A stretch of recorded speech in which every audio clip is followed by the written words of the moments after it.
I'd like to tell you about the strangest secret in the world. In the world. In the world. Not long ago, Albert Schweitzer, the great doctor and Nobel Prize winner, was being interviewed in London, and a reporter asked him, "Doctor, what's wrong with men today?" The great doctor was silent a moment, and then he said, "Men simply don't think." And it's about this that I want to talk with you. We live today in a golden age. This is an era that man has looked forward, dreamed of, and worked toward for thousands of years. But since it's here, we pretty well take it for granted. We in America are particularly fortunate to live in the richest land that ever existed on the face of the earth, a land of abundant opportunity for everyone. But do you know what happens? I'd like to tell you about the strangest secret in the world. In the world. In the world. I'd like to tell you about the strangest secret in the world. In the world. In the world. Let's take 100 men who start even at the age of 25. Do you have any idea what will happen to those men by the time they're 65?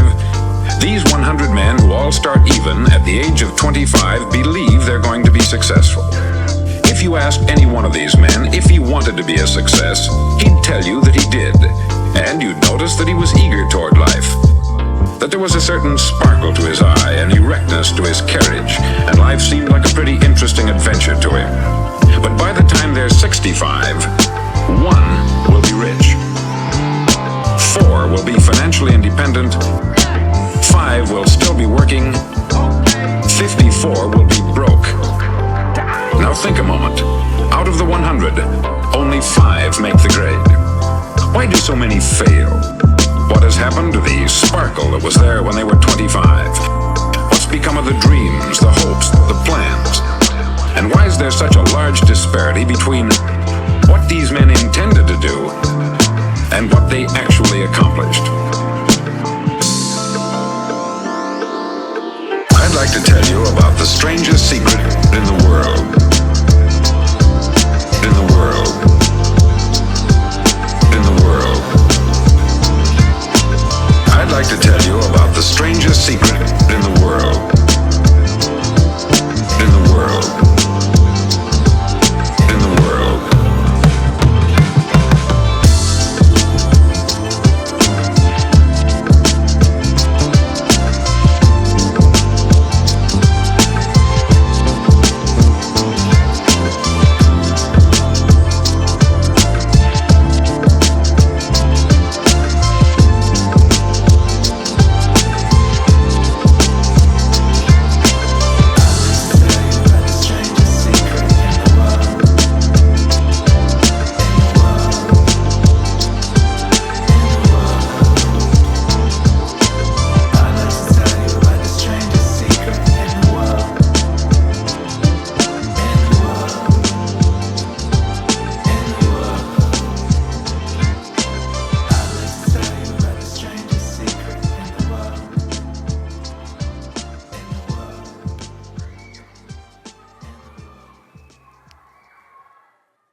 The distinguished psychiatrist, wrote a wonderful book called Man's Search for Himself. And in this book he says, the opposite of courage in our society is not cowardice, it is conformity. The opposite of courage in our society is not cowardice, it is conformity. And there you have the trouble today. Conformity. People acting like everyone else. Without knowing why, without knowing where they're going. Now think of it. In America right now, there are over 14 million people 65 years of age and over. And about 13 million of these 14 million are broke. They're dependent on someone else for life's necessities. Now, we learn to read by the time we're 7. We learn to make a living by the time we're 25. And yet, by the time we're 65, we haven't learned how to become financially independent in the richest land that has ever been known. Why? We conform. We conform.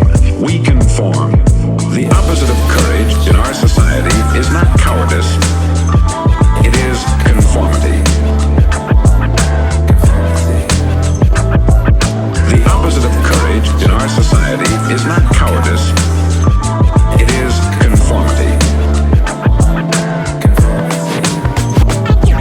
And the trouble is that we're acting like the wrong percentage group, the 95% who don't succeed. Now, why do these people conform? Well, they don't know, really. These people believe that their lives are shaped by circumstances, by things that happen to them, by exterior forces. They're outer-directed people. A survey was made one time that covered a lot of men, working men, and these men were asked this question. Why do you work? Why do you get up in the morning? 19 out of 20 had no idea. If you ask them, they'll say everyone goes to work in the morning. And that's the reason they do it. Because everyone else is doing it. The opposite of courage in our society is not cowardice. It is conformity. The opposite of courage in our society is not cowardice. It is conformity.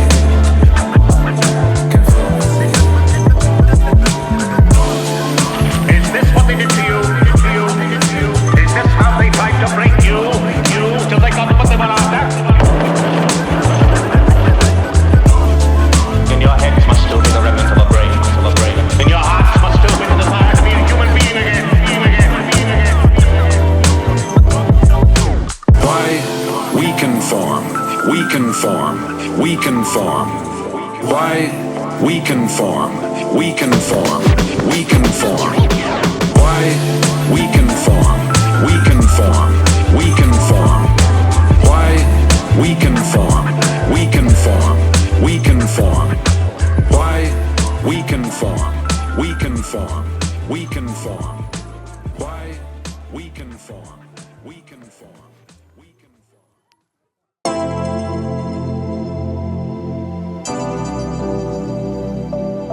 Now let's get back to our definition of success. Who succeeds? Who succeeds? Now let's get back to our definition of success. Who succeeds?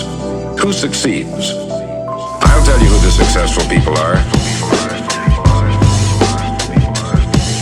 A success is the school teacher who's teaching school because that's what she wanted to do. The success is the woman who's a wife and mother because she wanted to become a wife and mother and is doing a good job of it. The success is the man who runs the corner gas station because that's what he wanted to do. The success is the successful salesman who wants to become a top-notch salesman and grow and build with his organization. A success is anyone who is doing deliberately a predetermined job because that's what he decided to do deliberately. But only 1 out of 20 does that. That's why today there isn't really any competition unless we make it for ourselves. Instead of competing, all we have to do is create.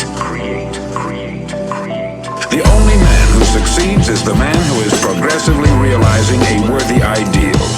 He's the man who says, I'm going to become this, and then begins to work toward that goal, toward that goal, toward that goal, and then begins to work toward that goal. He's the man who says, I'm going to become this, and then begins to work toward that goal. Now, for 20 years, I looked for the key which would determine what would happen to a human being.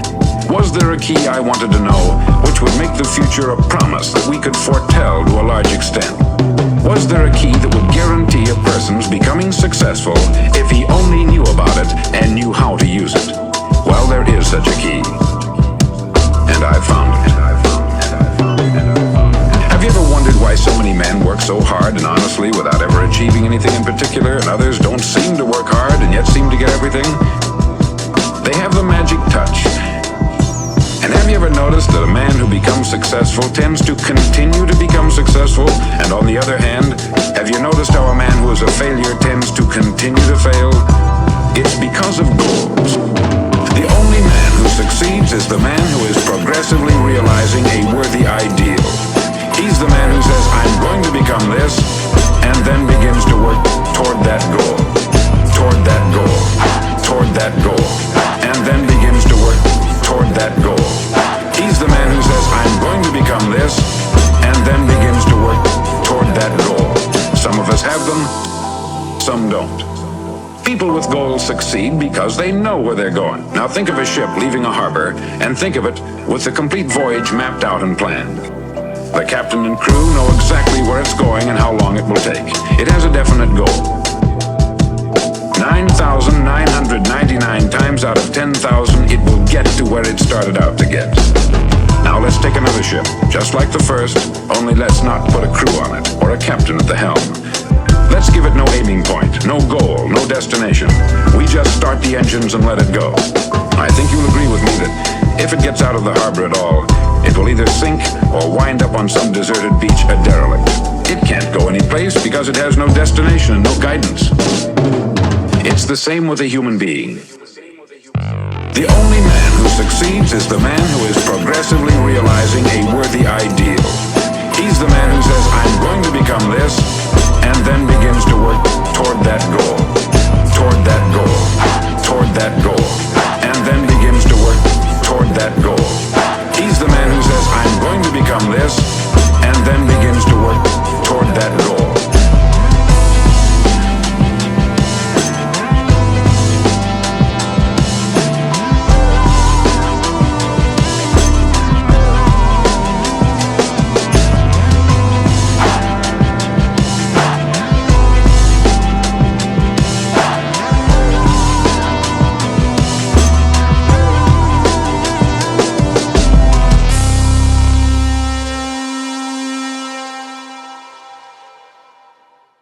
Someone once said, the human race is fixed, not to prevent the strong from winning, but to prevent the weak from losing.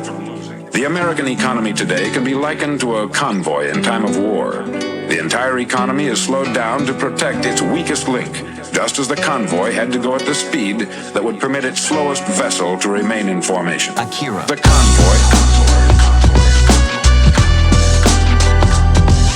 The convoy. The convoy. We have to decide how high above this plateau we want to aim for. That's why it's so easy to make a living today. It takes no particular brains or talent to make a living and support a family today. So we have a plateau of so-called security, if that's what a person's looking for. But we do have to decide how high above this plateau we want to aim for.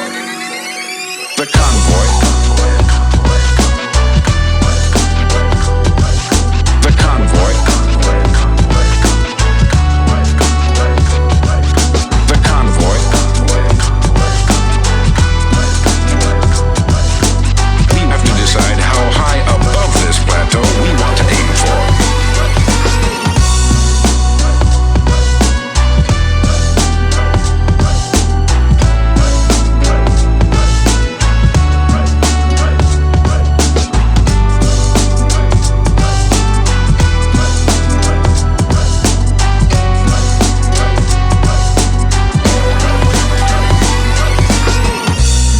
Now let's get back to the strangest secret in the world, the story that I wanted to tell you today.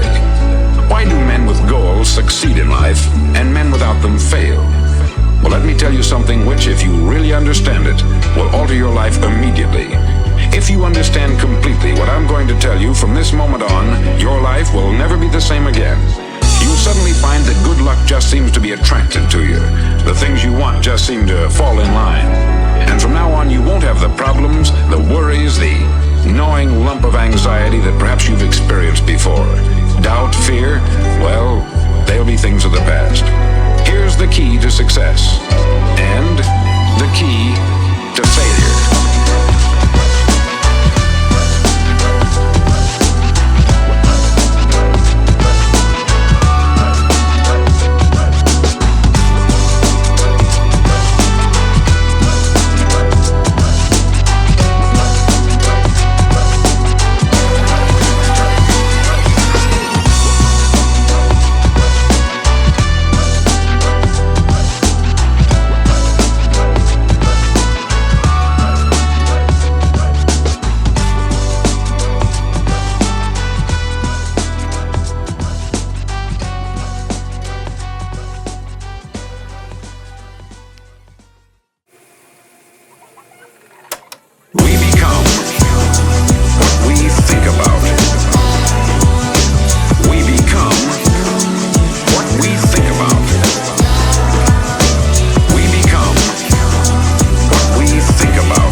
with one another on many different things.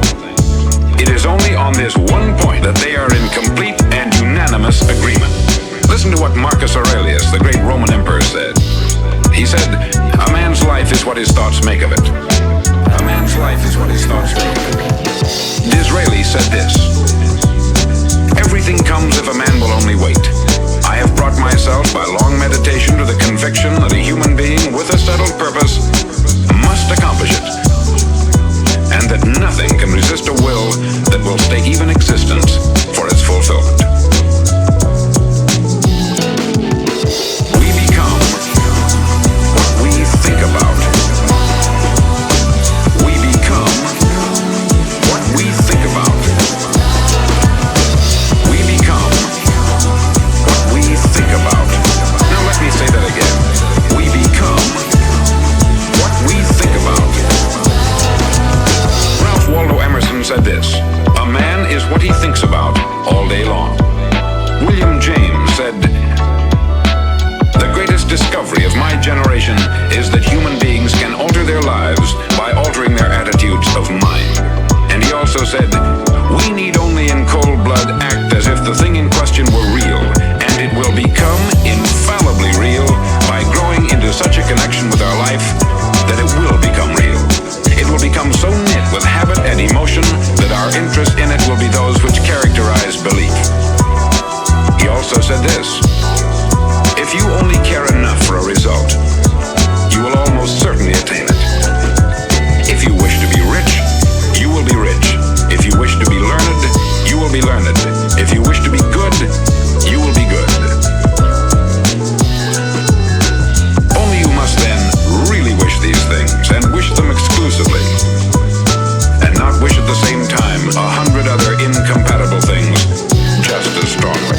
We become what we think about. We become what we think about.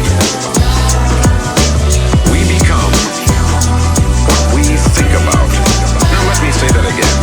We become what we think about. In the Bible you read in Mark 9:23, "If thou canst believe, all things are possible to him that believeth." Dr. Norman Vincent Peale said this: "This is one of the greatest laws in the universe. Fervently do I wish I had discovered it as a very young man. It dawned upon me much later in life, and I found it to be one of the greatest, if not my greatest discovery outside of my relationship to God. And the great law, briefly and simply stated, is that if you think in negative terms, you will get negative results. If you think in positive terms, you will achieve positive results. That is the simple fact, which is at the basis of an astonishing law of prosperity and success. In 3 words, believe and succeed. Believe and succeed. Believe and succeed. Believe and succeed. Believe and succeed. Believe and succeed.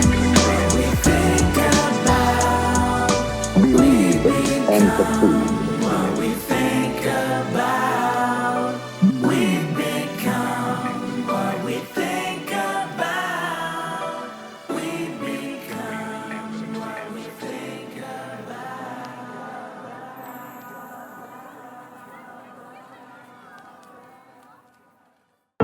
William Shakespeare put it this way: "Our doubts are traitors, and make us lose the good we oft might win by fearing to attempt." George Bernard Shaw said, "People are always blaming their circumstances for what they are. I don't believe in circumstances. I don't believe in circumstances. People are always blaming their circumstances for what they are. I don't believe in circumstances. I don't believe in circumstances. The people who get on in this world are the people who get up and look for the circumstances they want, and if they can't find them, make them." Well, it's pretty apparent, isn't it? And every person who discovered this for a while believed that he was the first one to work it out. We become what we think think about. Now, it stands to reason that a person who's thinking about a concrete and worthwhile goal is going to reach it, because that's what he's thinking about. And we become what we think about. Conversely, the man who has no goal, who doesn't know where he's going, and whose thoughts must therefore be thoughts of confusion and anxiety and fear and worry, becomes what he thinks about. His life becomes one of frustration, fear, anxiety, and worry. And if he thinks about nothing, he becomes nothing. And if he thinks about nothing, he becomes nothing. And if he thinks about nothing, he becomes nothing. People are always blaming their circumstances for what they are. I don't believe in circumstances. I don't believe in circumstances. People are always blaming their circumstances for what they are. I don't believe in circumstances. I don't believe in circumstances. Now, how does it work? Why do we become what we think about? Well, I'll tell you how it works as far as we know. Suppose a farmer has some land, and it's good, fertile land. Now, the land gives the farmer a choice. He may plant in that land whatever he chooses. The land doesn't care. It's up to the farmer to make the decision. Now, let's say that the farmer has two seeds in his hand. One is a seed of corn, the other is nightshade, a deadly poison. He digs two little holes in the earth and he plants both seeds, one corn, the other nightshade. He covers up the holes, waters, and takes care of the land, and what will happen? Invariably, the land will return what is planted. As it's written in the Bible, as ye sow, so shall ye reap. So up come the two plants, one corn, one poison. Now, the human mind is far more fertile, far more incredible and mysterious than the land, but it works the same way. It doesn't care what we plant. Success, failure. A concrete worthwhile goal, or confusion, misunderstanding, fear, anxiety, and so on. But what we plant, it will return to us.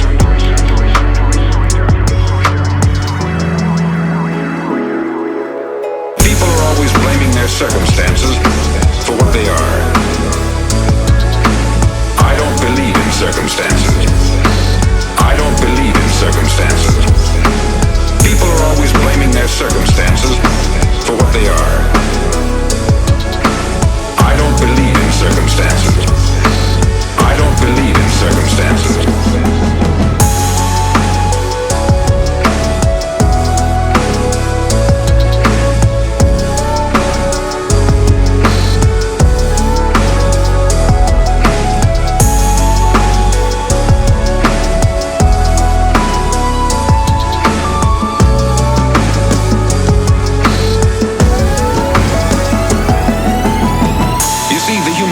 The last great unexplored continent on the earth. It contains riches beyond our wildest dreams. It will return anything we want to plant.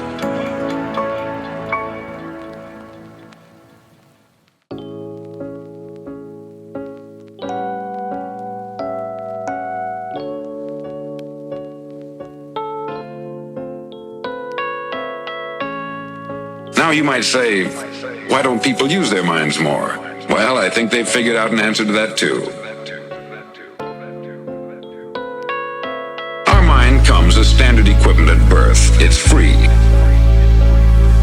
And things that are given to us for nothing, we place little value on. Things that we pay money for, we value. The paradox is that exactly the reverse is true. Everything that's really worthwhile in life came to us free.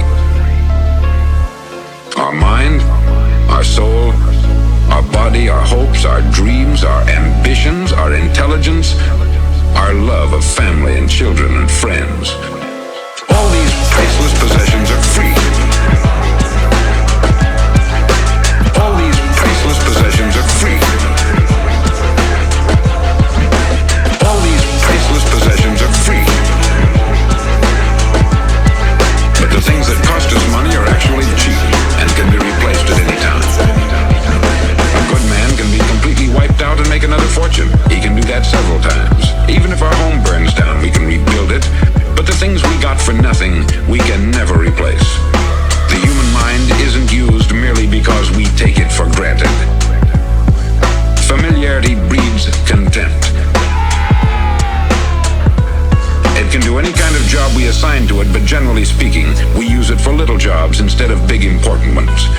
universities have proved that most of us are operating on about 10% of our abilities. Decide now, what is it you want? Plant your goal in your mind. It's the most important decision you ever make in your entire life. All these priceless possessions are free. All these priceless possessions are free. All these priceless possessions are free. But the things that cost us money are actually cheap and can be replaced at any time. Do you want to be an outstanding salesman, a better worker at your particular job? Do you want to go places in your company, in your community? All you've got to do is plant that seed in your mind. Care for it. Work steadily toward your goal, and it will become a reality. It not only will, there's no way that it cannot. You see, that is a law, like the laws of Sir Isaac Newton, the laws of gravity. If you get on top of a building and jump off, you'll always go down. You'll never go up.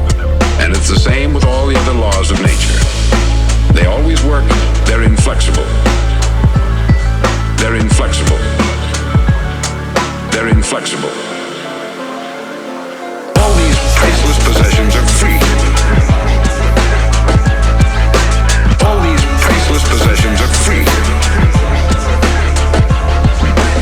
All these priceless possessions are free. But the things that cost us money are actually cheap and can be replaced at any time. Think about your goal in a relaxed, positive way. Picture yourself in your mind's eye as having already achieved this goal. See yourself doing the things you will be doing when you've reached your goal. Ours has been called the phenobarbital age, the age of ulcers and nervous breakdown. At a time when medical research has raised us to a new plateau of good health and longevity, far too many of us worry ourselves into an early grave trying to cope with things in our own little personal ways, without learning a few great laws that will take care of everything for us. These things we bring on ourselves through our habitual way of thinking. Every one of us is the sum total of his own thoughts. He is where he is because that is exactly where he really wants to be, whether he'll admit that or not. Each of us must live off the fruit of his thoughts in the future, because what you think today and tomorrow, next month and next year, will mold your life and determine your future. You're guided by your mind. You're guided by your mind. You're guided by your mind. You're guided by your mind. You're guided by your mind. You're guided by your mind. You're guided by your mind. You're guided by your mind.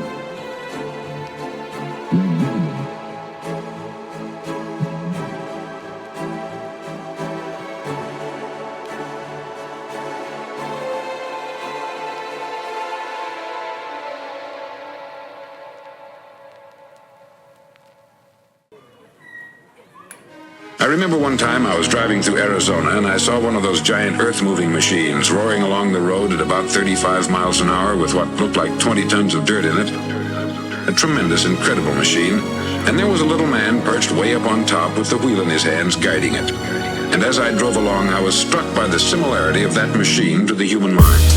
Just suppose you're sitting at the controls of such a vast source of energy. Are you going to sit back and fold your arms and let it run itself into a ditch? Or are you going to keep both hands firmly on the wheel and control and direct this power to a specific worthwhile purpose? It's up to you. You're in the driver's seat. We must control our thinking.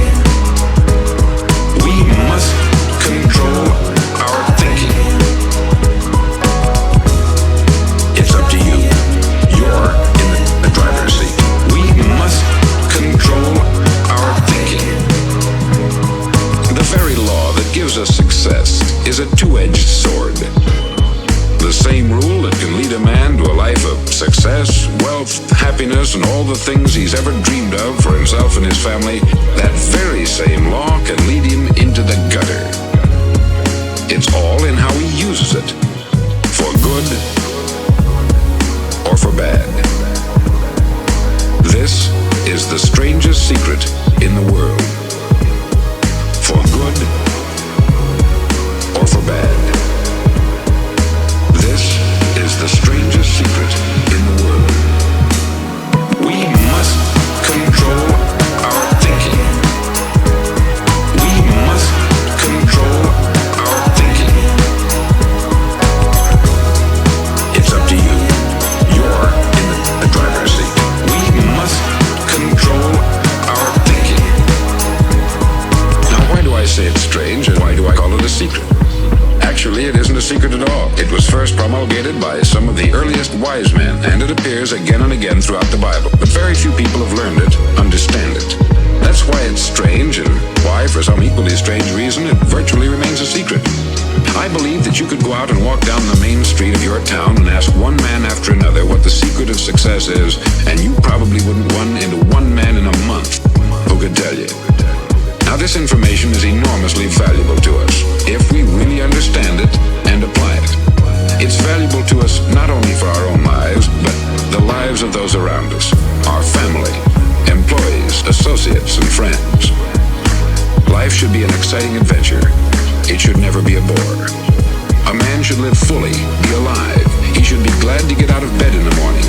He should be doing a job he likes to do because he does it well. We must control our thinking. We must control our thinking. It's up to you. You're in the driver's seat. We must control our thinking.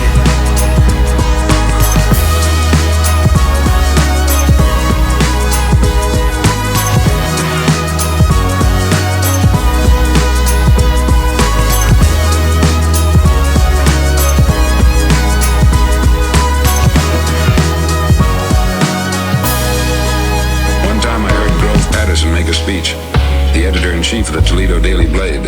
And as he concluded his speech, he said something that I've never forgotten. He said something like this: "My years in the newspaper business have convinced me of several things. Among them, that people are basically good, and that we came from someplace, and we're going someplace. So we should make our time here an exciting adventure. The architect of the universe didn't build a stairway leading nowhere, and the greatest teacher of all, the carpenter from the plains of Galilee, gave us the secret time and time again. As ye believe, so shall it be done unto you. As ye believe, so shall it be done unto you.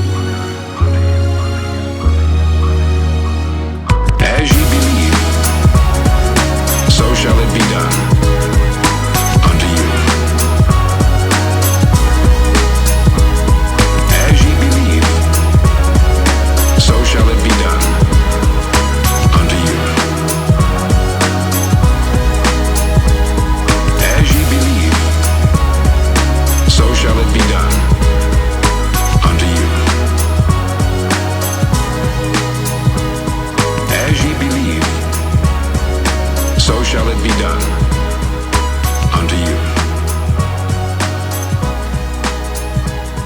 As ye believe, so shall it be done unto you. As ye believe, so shall it be done.